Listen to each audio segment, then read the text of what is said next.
Thank you for joining us this morning. My name is Cynthia Patterson, and I'm a longtime member of this congregation and today's worship associate. For those new to UU churches, UU ministers typically lead about 2/3 of the services a year. On other Sundays, like today, a guest or a congregant leads the service. Today's worship leader is Sandra Moss, the vice president of our board of trustees. Good morning.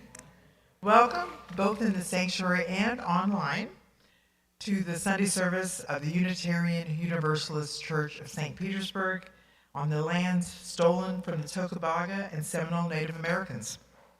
Today is winter solstice. Yule, a pagan holiday, is celebrated from today through January 1st. Hanukkah, a Jewish holiday, started on December 14th and will end tomorrow, December 22nd.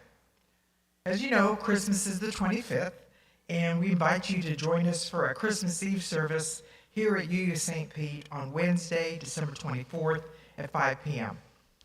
Kwanzaa will be celebrated starting on December 26th this year and running through January 1st. As Cynthia said, my name is Sandra Moss, and my pronouns are she and her. I'm really excited to bring you today's worship service, which is entitled, Is Florida Safe? Finding Hope in Unsafe Times and Places. Along with today's worship associate, Cynthia, our music director, Liam Dunn, and accompanying us, Krisha Logan, our hymn leader, Michael Rowe, and Robert Logan as well, and our longtime church member, Geneva Nelson, who will share a story about winter solstice with us. Thank you, Sandra Moss. My name is Cynthia Patterson, and my pronouns are she and her. If you want a church where hope is lived out by how we treat one another with kindness and acceptance for all, I have good news for you. You may have found your church home. Today, as every Sunday, we welcome our children to our service. We ask for everyone's understanding of the unique energy that children bring to the service and extend the grace and acceptance to one another. Today is Share the Plate Sunday, and this means that the offering will be split, half for church operations and the other half for the Congolese refuge family that the Unitarian Universalist St. Petersburg Church has been supporting since their arrival in December of 2015. In 10 years, they have become quite self-sufficient. However, at this time of year, they could use some extra help. So please be generous and help both this very special family as well as our church. A second announcement is there is a book of favorite memories of Ruth Bentley that will be next door in Gilmore after the service. You're welcome to share a memory of yours. She cared so much for our church and treasured her connection with each of you. Just look for Don Motter or the table with the little picture and signing book. Thank you. Please read the rest of the announcements in your order of service, in the monthly newsletter, and on the TV in Gilmore Hall. This morning, I'd like to share some words of welcome from Erica Hewitt, the Minister of Worship Arts for the UUA. Whether you're here because worshiping with us is part of your routine, or whether you feel like our country has been stopped in its tracks and it's impossible to return to normalcy, on this morning, we gather to proclaim that we belong to one another and that others belong to us. Broken hearts are welcome here. Anxious spirits are welcome here. Minds worrying faster than a racing engine, uncertain what to think. Stubborn egos that sometimes trip us up, cementing us to opinions. Fragile, shell-shocked souls. Say it with me. They are welcome here. They are welcome here. Yours, mine, and everyone else's.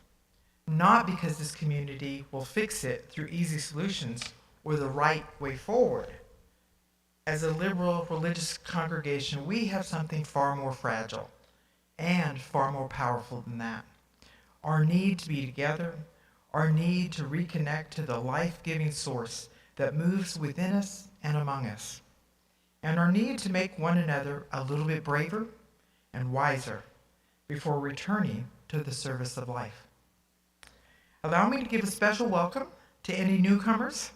If you're new to UU St. Pete, or even relatively new, can you give us a wave? Right. Yeah. Yay! Thank you for letting us know that you're here, and thank you all for silencing your cell phones. Regarding masks, we encourage you to wear one as you are comfortable, and we have them available at the back. And we will now sing our children to their classes.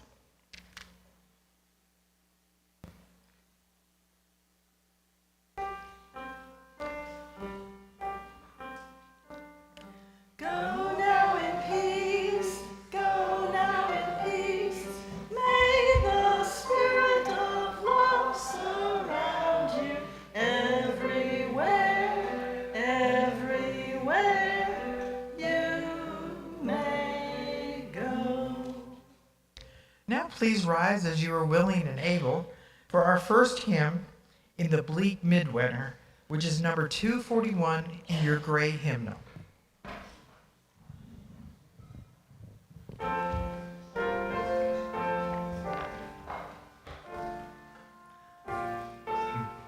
We'll sing verses 1 and 3.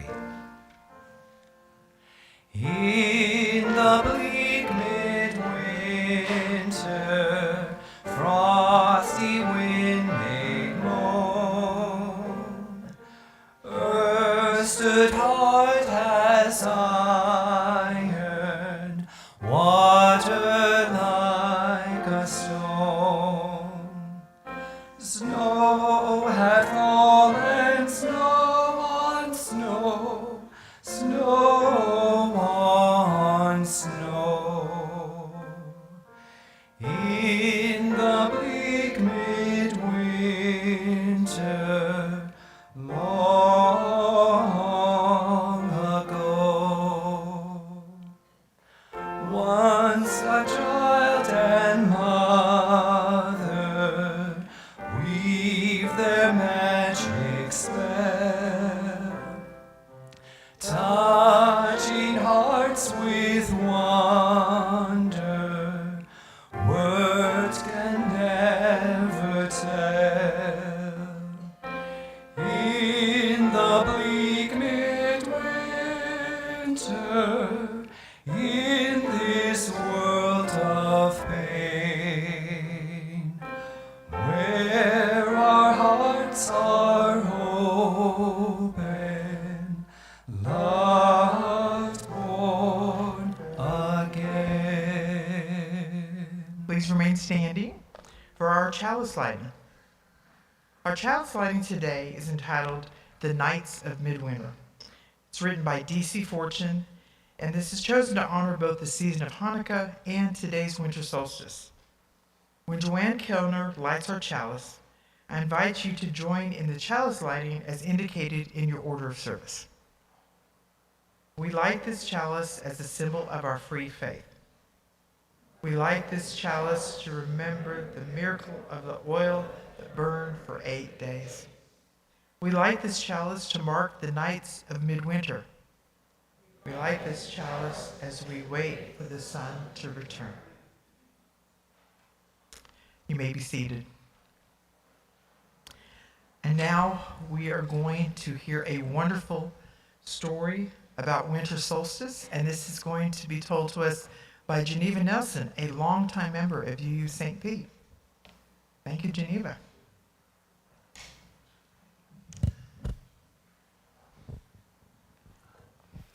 This is an ancient story of the Holly King and the Oak King. It has been modified for modern times by Stacy Moran. Back at the beginning, long before there were people on the earth, there were two gods who were brothers. As many brothers do, even into adulthood, they competed with each other for power and dominance. The Oak King was the god of life, light, and warmth. He provided abundance onto the earth. He wore a beautiful crown of oak leaves and branches. His brother, the Holly King, was the God of death, darkness, and cold. He provided decay into the world. He wore a crown of prickly holly leaves and branches. The brothers were of equal strength. They began having a pattern that continued for many years. When a day was warm and sunny, the Oak King gained power and strength. As each day became longer and warmer, he gained more strength and power until he reached the height of his power. That was the day with the longest day and the shortest night of the year. This later became known as the summer solstice, and it still happens about June 21st each year. On that day also, the Holly King attacked the Oak King, and the Holly King always won. So the next day, the days began being shorter and the nights began being longer. As this progressed, the Holly King gained more power and strength until he reached the height of his power. That was the day with the longest night and the shortest day of the year. This later became known as the winter solstice, and it still happens around December 21st each year. On that day, the Oak King attacks the Holly King. The Oak King always wins. So the next day, the day becomes longer and the night becomes shorter. As this continues, the Oak King again gains power and strength. This pattern continues for many years. After centuries of this, people begin to inhabit the earth. They see the battles twice each year between the two brothers. They begin to take sides. They love the Oak King with his life, light, and warmth. They are afraid of the Holly King with his death, darkness, and cold. They begin giving their complete support to the Holly King. They support him with their minds, bodies, hearts, souls, and spirits. The Holly King gets no support. After many generations of this, the winters become shorter and warmer. The summers become longer and hotter. There's an imbalance on the earth. It has dire consequences for everything on the earth. The giant fields of ice on either end of the earth that had been frozen for centuries begin to melt. The air begins to change. This causes the wind to change. The wind begins to blow randomly. It causes great flooding over here and great drought over here. Birds that had always migrated were now too confused by the weather changes to know when to migrate. Animals that had hibernated over many months of cold winter now had a much shorter time to hibernate. Plants, of course, didn't move, but found themselves in an area where the temperature was too hot for them to survive. Plants and animals began dying in much larger numbers than they ever had before. This led to less and less food for people to eat. Eventually, some people began to notice the changes to their world. They saw that the Holly King was dying and that their world was dying.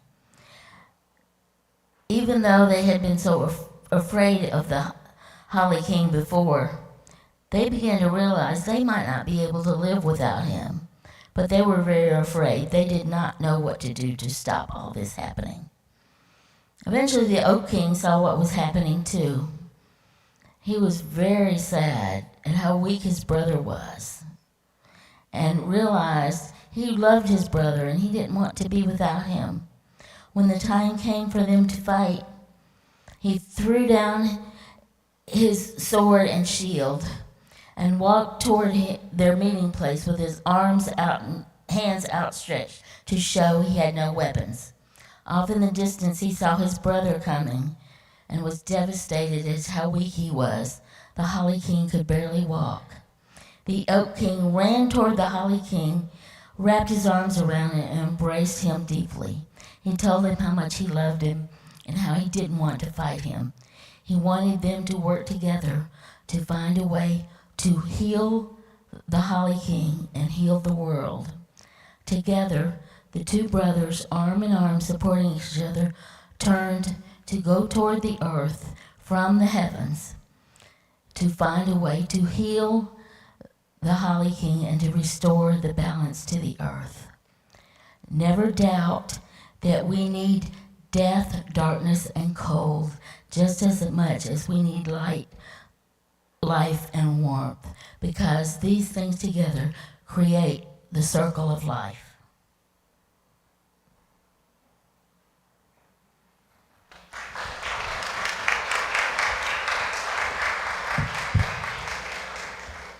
Thank you, Geneva, for that story. It's time now for our responsive reading, and this is taken from the UUA web worship titled, "Do Not Be Afraid," authored by Andrew Willard. The words can be found in your order of service, and I'll give you a second to find those. When the angel Gabriel brought to Mary the news that she would give birth to a son, Luke records that she was much perplexed by his words and pondered what sort of greeting this might be. The angel said to Mary, When an angel appeared before the shepherds living in the fields, Luke records that they were terrified. But the angel said to them, "Do not be afraid." In times of change, when we are challenged and our way forward is not clear, it's easy to be frightened. At such times, we need someone to say to us, when too much is happening too quickly, when we don't know what we will do next, when it seems that fear is taking over, we need someone to say to us,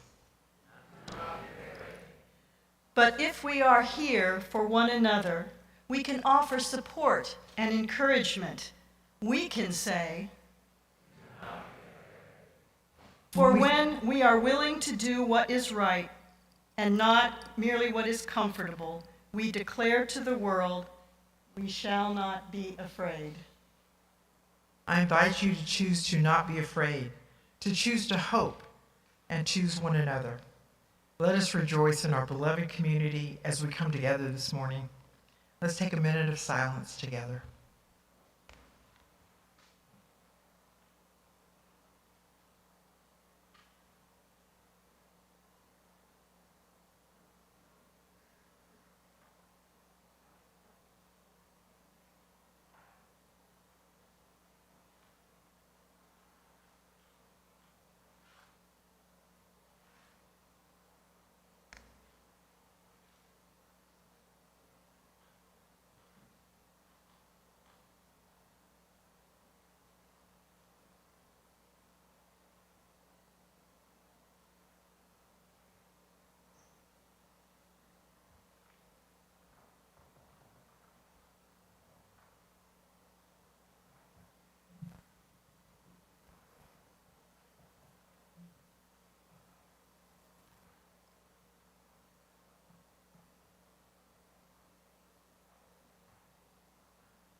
Spirit of life, come unto me. Sing in my heart all the stirrings of compassion. Blow in the wind, rise in the sea. Move in the hand, giving life the shape of justice.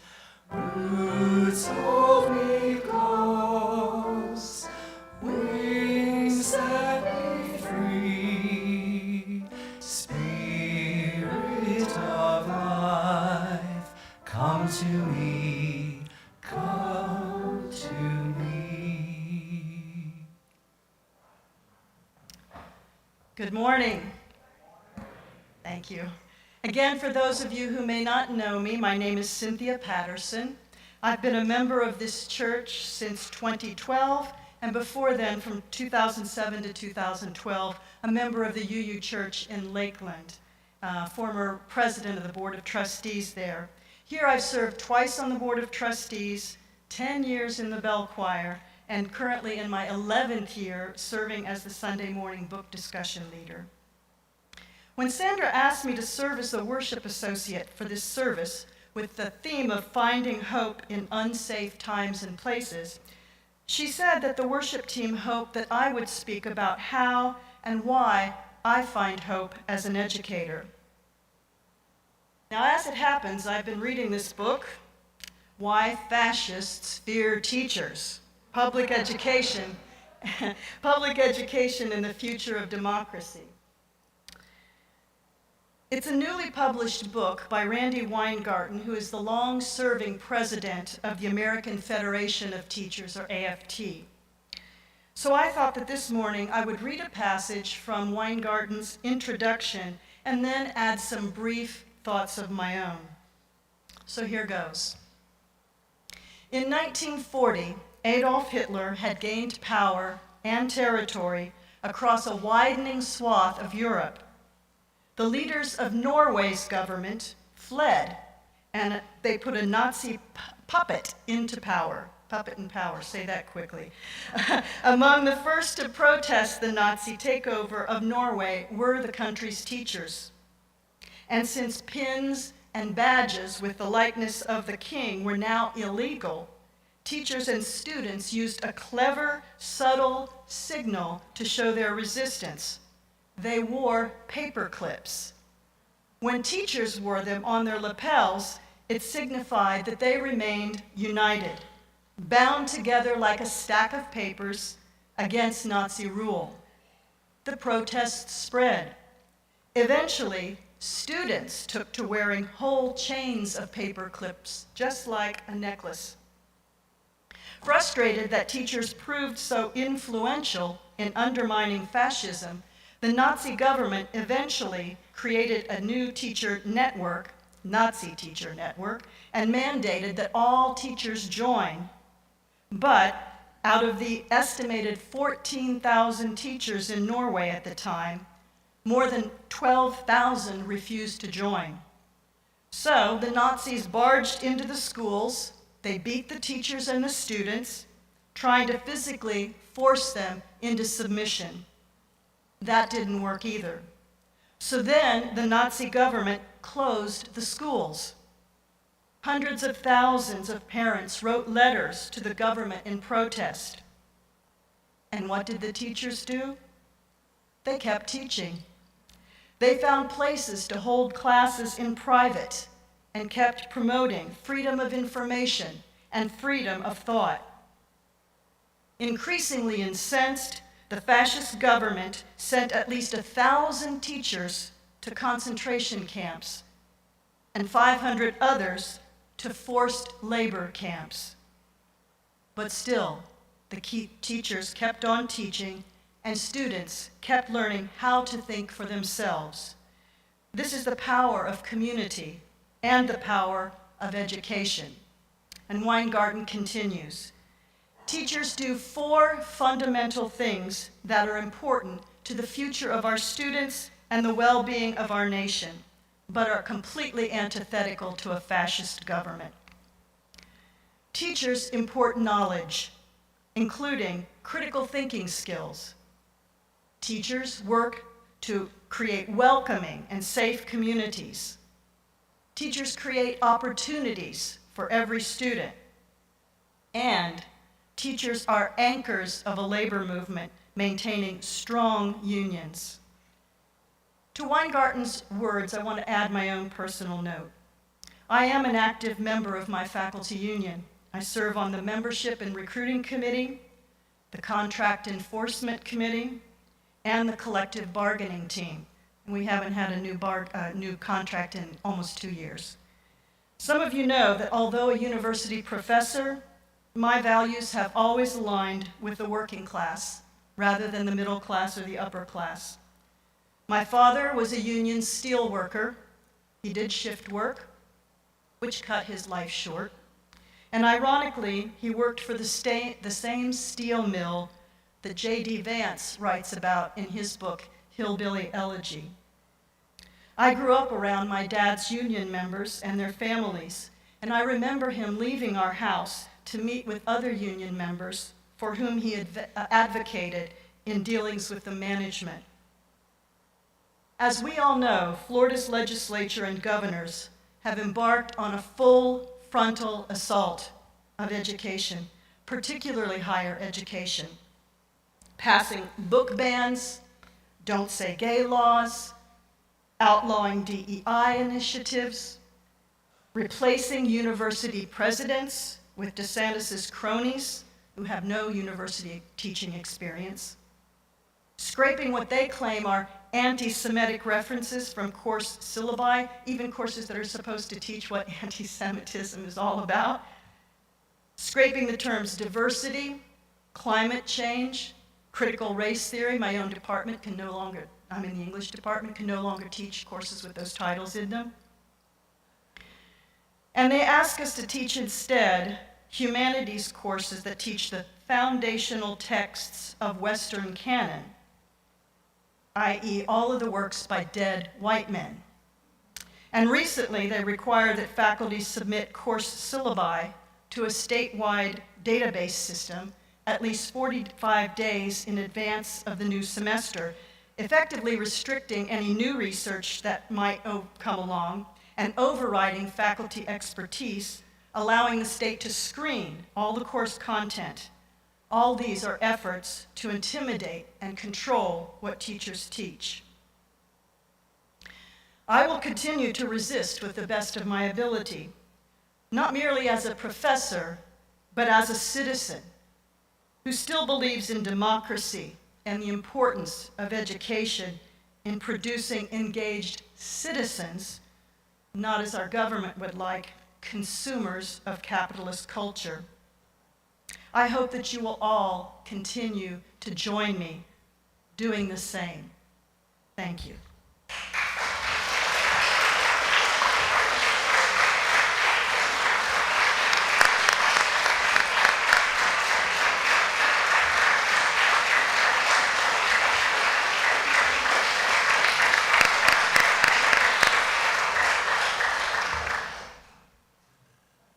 And now we have a special performance from UU St. Pete's music director Liam Dunn, accompanied by church member Krisha Logan on drums. And Liam has written this piece specifically for today. Good morning. Good morning. So we're about to do something a little different. I was talking to a member actually who told me that they hadn't heard rap music in church in since how long? Since 2014. Can I get a show of hands? Is that true? Is that true? Yeah? Okay. So I'm gonna give you a little something different.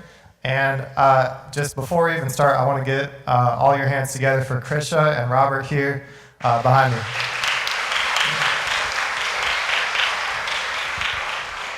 So my goal as acting master of ceremonies today is to move you, the people. And this is something of a party.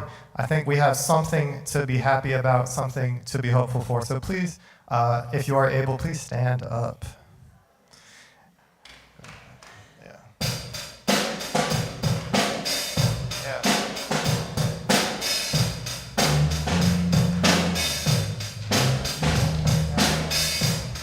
Yeah. Oh my goodness, y'all. So, my name is Liam D. I mostly play the keys, right? Today, I also happen to be your MC. Now what that means is I'm here to lead us through a ceremony destined to unite us and defeat a sense of hopelessness. I sometimes fall into myself. The future of my hometown sees the totter on the shelf. This one's a little verse about hope. It's something needed by every folk. You look out in the world and you see big trouble. Know the wise and victorious need not tremble. The truth is alive and the truth is free. I invite you, come repeat this after me now. The truth is alive and the truth is free. So, if it ought to be, excuse me, let me go back. So, If it ought to be, go on and let it be. The change that you'll make is the change that you seek. Amen, ashe, namaste, bless we who encounter a scenario of deep gravity. We have the opportunity to make things right. Be thankful for the privilege to fight this fight. Hope will stay with us through the day and the night like it comes from a star in the sky shining. Look to your neighbor and give them a shout. Say, hope is the word that we're talking about.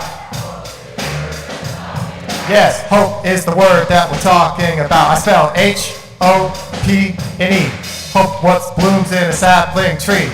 Hopefully the things that you wish come to be. Without hope, we'd be D-E-A-D. You hope for the things that you wish would happen. If you're not hopeful, you probably aren't happy. I hope that my children and I will live free. I hope we find everything that we seek. I also hope my car still runs next week. I hope my eyes keep letting me see. I hope there's food for our mouths to eat. I also hope there's water for our necks to drink.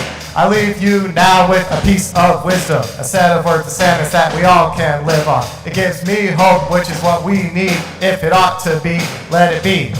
If it ought to be, let it be. So I invite you now, say this with me. If it ought to be, let it be.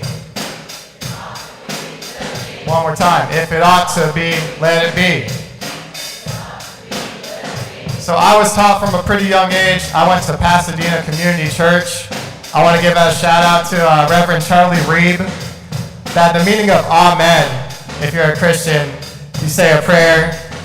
Man, dear God, I hope this happens. You say amen, it means let it be so. Or inshallah, right? God willing. So there's a lot of things you hope would happen. There's a lot of things you can deduce should happen. My direction that I want you to move you in. If something should be a certain way, let it be that way. It's something that you can do. It's something that you can affect. If something should be a certain way, let it be that way. Whether you need to just open the floodgates and allow it to be, maybe you need to actually make a motion. But there's things happening all around us. The truth is alive, the truth is free.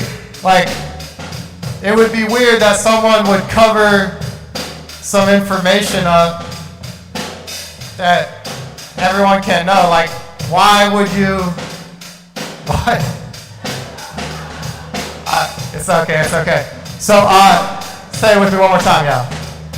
If it ought to be, let it be. Right? If it ought to be, let it be. So, I want you to put your hands together now. If it ought to be, let it be. Amen, ashe, namaste, bless we, we're the change that we all wish to see. If it ought to be, let it be. If it ought to be, let it be. So, of course, it's my great pleasure and privilege to have this mic now. I want to consider this experiment in sound and spirit over. Thank you. Thank you. Do it. Don't do it. Don't let it be. Let it be.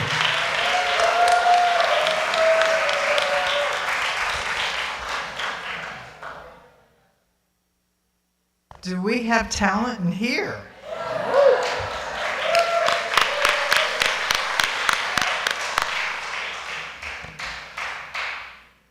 This is, I love the energy. Thank you all so much. So, on to my reflection, which is Florida safe? So the first part of that, and the answer to that depends on how you define safety. So I'm going to get a little boring here for a minute and go to the dictionary. And the Oxford English Dictionary describes safety as the freedom from danger and risks.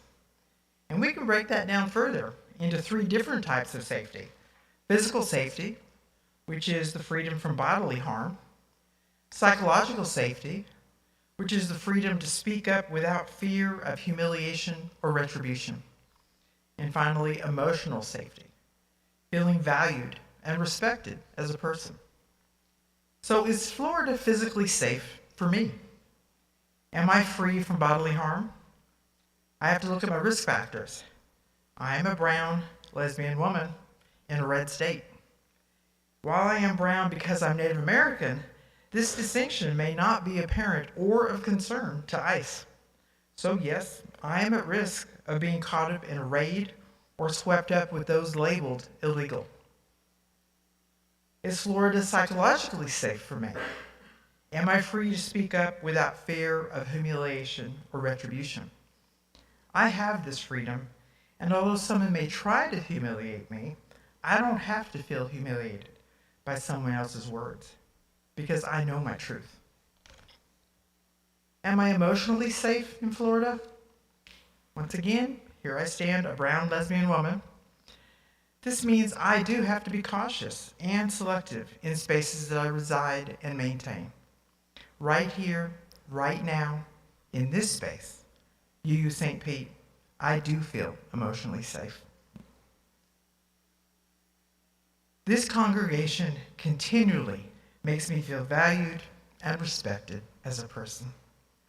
This space is one where we speak and try to live out the values of Unitarian Universalism: love, justice, equity, pluralism, generosity, interdependence, and transformation. And that's why I wore this shirt today, because it's our values. So safety, the freedom from danger and risks. Are we safe? No, we're never safe from danger and risks. So how do I navigate this world, this very red state, knowing I am not free from danger and risks? And that question brings me to the second part of the title of this reflection, which is Finding Hope in Unsafe Times and Places. I believe that hope is how we navigate this world of danger and risks. Hope as a lived experience and a spiritual practice. Hope can be grounded in reality because I'm aware of the dangers I face every day when I walk out my front door. I have no control over what others may do or say to me. But I have hope and faith in the inherent goodness of others and myself. I drive hope forward with my words and my actions. I choose to start with hope for something better, for something good, and then work towards bringing that to life. The actions that I choose can be very simple and basic. On the drive here this morning, I had no control over the other drivers on the road, the ones who cut me off, ignored me, maybe even flipped me off. But I have a choice, which is how I respond. I can choose acts of kindness to put hope for something better into action. I can choose to smile at other drivers, wave them on ahead of me, nod in affirmation, give them grace. Why would I do that? I don't know their story. I don't know the hardships they're facing. I can choose not to judge them by their actions and instead extend grace. I get to choose what I put out into the world every day with every interaction. These choices are empowering for myself as well as for others. I believe in the power of the ripple effect. I can choose to see myself as part of something bigger. With this mindset, I have some influence, and I will not sink down into despair. I reject the belief that things cannot change, that people are terrible, because I choose hope. I have a choice every day to make that choice of hope, to put it into action. Hope is not just a thought or a feeling that we have internally as we sit and watch things happen. It's not a wish for things to be better. It's a belief we put into action every day in many ways. When I'm aware of my choices and I choose to express hope through my actions, I feel powerful and alive. When I feel powerful and alive, I'm not afraid. I'm not oblivious to the fact that there's danger and risks everywhere. But I do have the freedom from those dangers and risks, which is the definition of safety, because I have the freedom from fear because I have that choice. because I chose hope. Yes, we do live in unsafe times and places. Humankind always has and always will. There is no utopia on this earth. Even under the best of circumstances, in the company of those we love and who love us, we can and will be hurt. Because that is part of our human condition. We harm each other to varying degrees, sometimes by intent and sometimes without malice. But with the power of putting hope into action, choosing love over fear, I can live with the reality of being hurt and the knowledge that I can heal myself and others and come out stronger. Yes, I have hope for myself, for our community, our state, and our world. I believe in the inherent goodness of each of us, and I choose to act in ways that strengthen that. I'm not asking you to ignore the darkness and the hurt in this world. I'm asking you to choose hope over fear and face that darkness and hurt with the power of hope put into action. Thank you.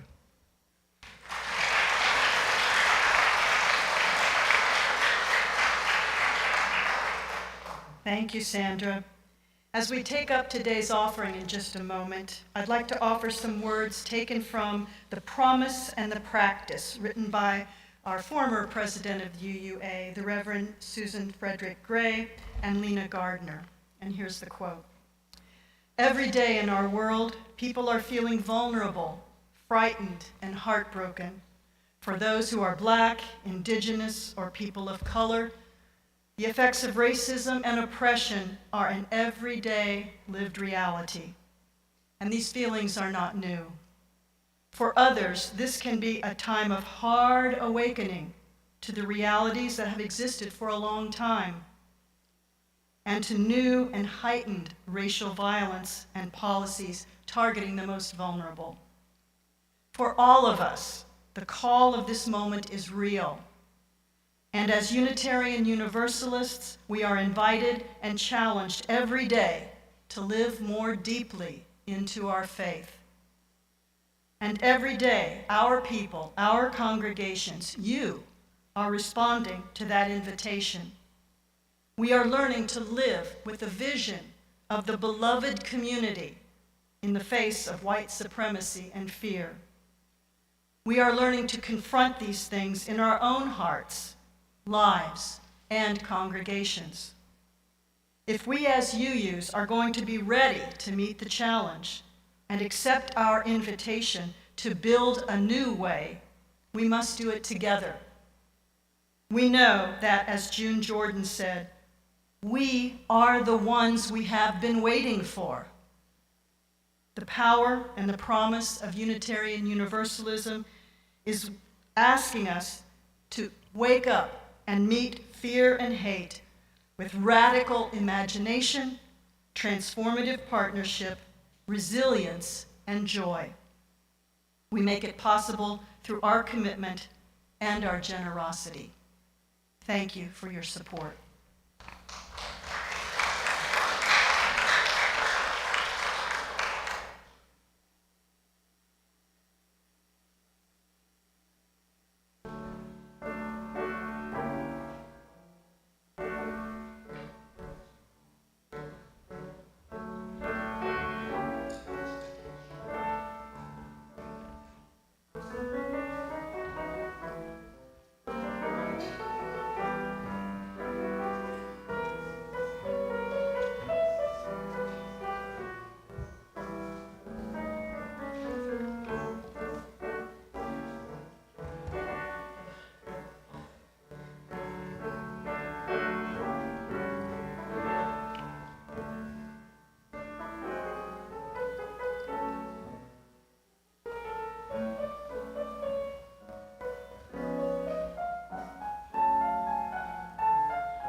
Your gifts today help you, St. Pete, live into the promise and the practice of our Unitarian Universalist faith. Thank you. And we come to a time in our worship for sharing with one another. Those of you on YouTube Live are not in this room, but your presence is still felt. You are invited to share with one another by typing your response into the text chat. Now, we've spoken this morning on the theme of hope, and specifically feeling safe in an unsafe environment. With that in mind, I invite each of you to turn to one another and share what you can do to choose and promote hope in any sphere of your life, on any level, whether that's personal or extending out to the community, near and far.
I know we love to chat with each other.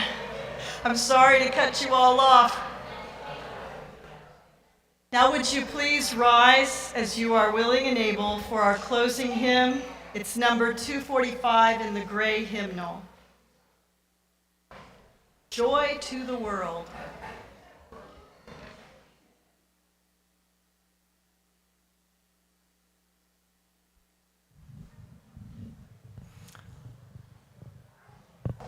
Let's sing all verses.